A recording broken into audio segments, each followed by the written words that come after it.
हे everyone, welcome और welcome back to my YouTube channel. आज हम रेडीमेड नेक को अपनी कुर्ती पे अटैच करना सीखेंगे।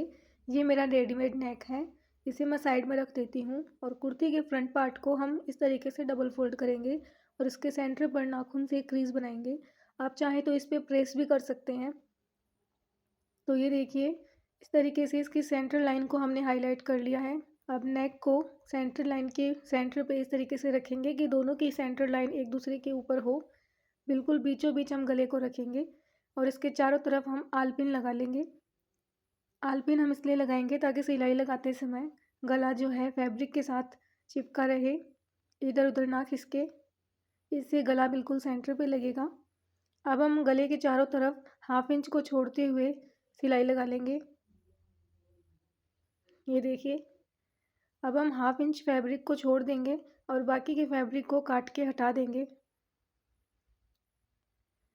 अब इस फैब्रिक के ऊपर हम छोटे छोटे कट्स लगाएंगे। ये ध्यान रहे कि ये कट्स हमें फैब्रिक पे लगाने हैं, गले पे नहीं लगाने हैं। अब हम इस एक्स्ट्रा फैब्रिक को अंदर की तरफ फोल्ड करेंगे और नेक लाइन के ऊपर सिलाई लगाते जाएंगे। इस तरीके से हम इसे अंदर की तरफ फोल्ड करेंगे और किनारे किनारे पर एक सिलाई और लगा देंगे।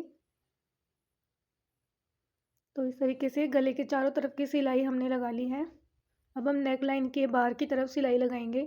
मेरा जो गला है उसमें कटवर्क है, इसकी वजह से सिलाई लगाने में थोड़ी सी प्रॉब्लम आएगी। इस तरीके से आपको बार बार कपड़े को घुमाना पड़ेगा और फिनिशिंग के साथ आपको सिलाई लगानी पड़ेगी। अगर आपका गला कटवर्क का नहीं है, नॉर्मल राउंड शेप में या स्क्वायर शेप में है, तो इजीली आप सिलाई लगा सकते हैं। सो गाइज, इस तरीके से रेडीमेड नेक लाइन को हमने गले पे अटैच कर लिया है। आपको ये वीडियो कैसी लगी? अगर वीडियो अच्छी लगी हो तो वीडियो को लाइक करें, शेयर करें और मेरे चैनल को सब्सक्राइब जरूर करें। मैं मिलती हूँ आपसे नेक्स्ट वीडियो में, तब तक के लिए बाय बाय।